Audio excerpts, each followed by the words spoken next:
ഇന്ന് ഞാൻ ഷെയർ ചെയ്യാൻ പോകുന്ന വളരെ ട്രഡീഷണൽ ആയിട്ടുള്ള റെസിപ്പിയാണ്. പണ്ട് കാലങ്ങളിലൊക്കെ എല്ലാ വീട്ടിലും തന്നെ ഉണ്ടാക്കുന്ന ഒരു ഒറോട്ടിയുടെ റെസിപ്പിയാണ്.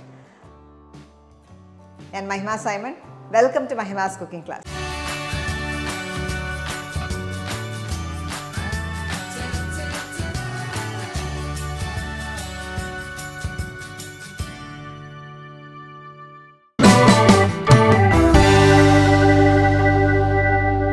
പലതരത്തിൽ നമ്മൾ ഒറോട്ടി ഉണ്ടാക്കും. ഇന്ന് ഞാൻ ചെയ്യാൻ പോകുന്നത് തിക്കായിട്ട് ഉണ്ടാക്കുന്ന ഒറോട്ടിയുടെ റെസിപ്പിയാണ്. അപ്പോൾ അതിനായിട്ട് നമുക്ക് ആദ്യം വെള്ളം തിളപ്പിക്കണം.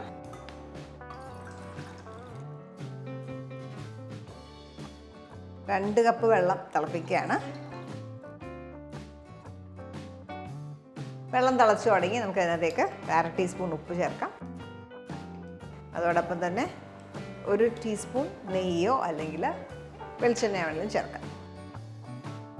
നമ്മൾ 2 കപ്പ് വെള്ളമാണ് തിളപ്പിച്ചത്. അപ്പോൾ അതിൽ നിന്ന് കുറച്ച് വെള്ളം നമുക്ക് റിസർവ് ചെയ്ത് വെക്കാം. ഒരു 1/4 കപ്പ് വെള്ളം മാറ്റി വെച്ചു. ഇതിലേക്ക് നമുക്ക് 1 കപ്പ് പൊടി ചേർക്കാം. അരിപ്പൊടിയാണ്, നമ്മൾ അപ്പത്തിനും ഇടിയപ്പത്തിനും ഒക്കെ ഉപയോഗിക്കുന്ന പൊടി.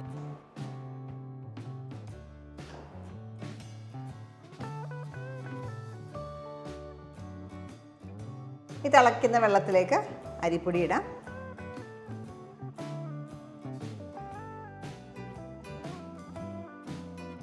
തീ കുറച്ച് വെച്ച് നന്നായിട്ടൊന്ന് മിക്സ് ചെയ്യുക. ഇവിടെ നമുക്ക് വെള്ളം കുറവാന്ന് തോന്നുവാണെങ്കിൽ ഇപ്പോഴും നമ്മൾ റിസർവ് ചെയ്ത് വെച്ച വെള്ളം കുറച്ച് ചേർക്കാം. നമ്മൾ ഉപയോഗിക്കുന്ന പൊടി അനുസരിച്ചിട്ട് നമ്മൾ ചേർക്കുന്ന വെള്ളത്തിനുള്ള കുറച്ച് വ്യത്യാസമൊക്കെ വരാം. റിസർവ് ചെയ്ത് വെച്ച വെള്ളം കുറച്ച് ചേർക്കുകയാണ്. അതിൻ്റെ പകുതിയോളം ചേർത്തു. അപ്പോൾ നമുക്ക് ഈ ഒരു പരുവത്തിലാണ് കിട്ടിയേക്കുന്നത്. ഇത്ര മതി. ഇത് കുറച്ച് നേരം അടച്ചു വെക്കുക. ഫ്ലെയിം ഓഫ് ചെയ്ത് അടച്ചു വെക്കുക. നമ്മൾ ഈ കുഴച്ച് വെച്ചേക്കുന്ന മാവിൻ്റെ ചൂട് പോകുന്ന സമയം കൊണ്ട് നമുക്ക് കുറച്ച് ജീരകം പൊടിച്ചെടുക്കണം. ഒരു 1/2 ടീസ്പൂൺ ജീരകം വേണ്ടേ. ഒത്തിരി പൊടിക്കേണ്ട, നമുക്ക് ചതച്ച രീതി കിട്ടിയാൽ മതി.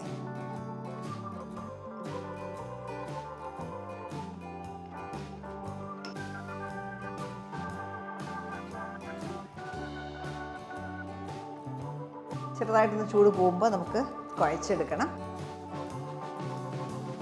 ഇതിലേക്ക് നമ്മൾ ചതച്ച് വെച്ചേക്കുന്ന ജീരകം കൂടാതെ ഒരു 1/4 കപ്പ് തേങ്ങ ഇത്രയും കൂടെ ചേർക്കാം. തേങ്ങയോടെ ചേർത്ത് നന്നായിട്ട് കുഴച്ചെടുക്കാം. തേങ്ങയുടെ അളവ് നമുക്ക് എപ്പോഴും കൂട്ടുകയോ കുറയ്ക്കുകയോ ചെയ്യാം. 1/2 കപ്പ് തൊട്ട് 1/4 കപ്പ് വരെയൊക്കെ എടുക്കാം. അല്ലെങ്കിൽ കൂടുതൽ വേണമെങ്കിൽ അതിൽ ഇത്രയും കൂടെ എടുക്കാം. നമ്മൾ റിസർവ് ചെയ്ത് വെച്ച വെള്ളം ബാക്കിയോടെ ചേർക്കുകയാണ്. നമ്മൾ 1 കപ്പ് പൊടിക്ക് 2 കപ്പ് വെള്ളം എന്നുള്ള രീതിയിൽ തന്നെ എടുത്ത് ഇതേപോലെ നല്ല സ്മൂത്ത് ഒരു ഡോ ആക്കുക. കയ്യിൽ ഒത്തിരി ഒട്ടിപ്പിടിക്കാൻ തോന്നുവാണെങ്കിൽ ഇച്ചിരി കയ്യിൽ നെയ്യോ എണ്ണയോ എല്ലാം തൂത്തിട്ട് കഴിക്കുകയാണെങ്കിൽ നന്നായിട്ട് കിട്ടും. ഇതേപോലെ കിട്ടി.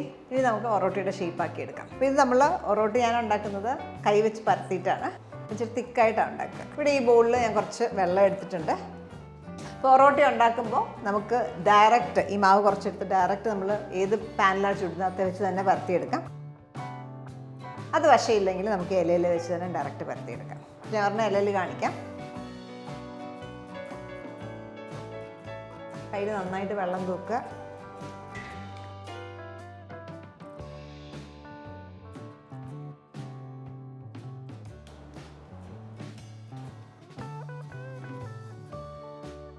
ഇതേപോലെ പരത്തി ഉണ്ടാക്കാം.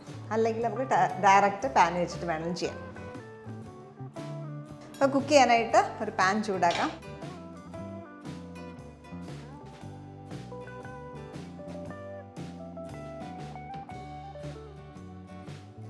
പാനിൽ വെച്ചിട്ടാണ് ചെയ്യുന്നതെങ്കിൽ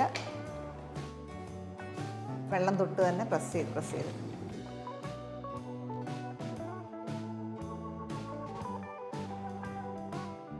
നമ്മളൊരു മീഡിയം ഹീറ്റിലാണ് കുക്ക് ചെയ്തുകൊണ്ടിരുന്നത്. ഒരു സൈഡ് കുക്കാകുമ്പോൾ ടേൺ ചെയ്ത് കൊടുക്കാം.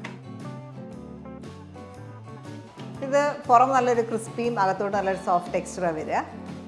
അപ്പം ഞാൻ പ്രിഫർ ചെയ്യുന്നത്, ഞങ്ങളിത് വീട്ടിൽ യൂഷ്വലി സെർവ് ചെയ്യാറ് തേൻ്റെ കൂടെയാണ് കഴിക്കാറ്. ഇത് കൂടാതെ നമുക്ക് കറിയുടെ കൂടെയും കഴിക്കാം. 4 മണി പലഹാരമായിട്ടൊക്കെയാണ് കൂടുതലും സെർവ് ചെയ്യുന്നത്. രാവിലെ ബ്രേക്ക്ഫാസ്റ്റിനൊക്കെ നല്ലതാണ്. ഇത് 2 സൈഡും മുരിഞ്ഞു നേടും. ഇത്രയേ ഉള്ളൂ. സിമ്പിൾ ആണ്, എളുപ്പത്തിലുണ്ടാക്കാം. അപ്പോൾ നമ്മൾ നേരത്തെ ഇലയിൽ വെച്ചത് ഇതേപോലെ ഇടാം.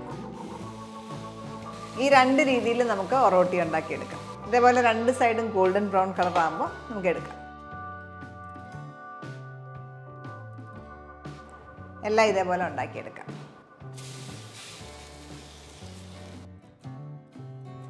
ഈ ഒരു സ്റ്റേജിലെടുക്കാം. ഈ ഒരു അളവിൽ നമുക്കൊരു 6 റോട്ടിയാണ് കിട്ടുക. അപ്പോൾ ഇത് നന്നായിട്ട് മുരിച്ചെടുക്കുകയാണെങ്കിൽ നമുക്കിത് തേൻ്റെ കൂടെയാണ് ബെസ്റ്റ് കോമ്പിനേഷൻ. അതല്ല സോഫ്റ്റായിട്ട് എടുക്കുന്നതെങ്കിൽ നമുക്ക് ഇറച്ചിക്കറിയുടെ കൂടെ, മുട്ടക്കറിയുടെ കൂടെ, മുട്ട റോസ്റ്റിൻ്റെ കൂടെ ഒക്കെ നല്ല ബെസ്റ്റ് കോമ്പിനേഷനാണ്. വെജിറ്റേറിയൻ ഓപ്ഷൻസ് പറഞ്ഞാൽ കടലക്കറിയുടെ കൂടെ അല്ലെ പനീറിൻ്റെ കൂടെ ഒക്കെ നന്നായിട്ട് പോകും. അപ്പോൾ ട്രൈ ചെയ്ത് നോക്കുക. അടുത്ത വീഡിയോയ്ക്കായിട്ട് stay tuned to Mahima's cooking class.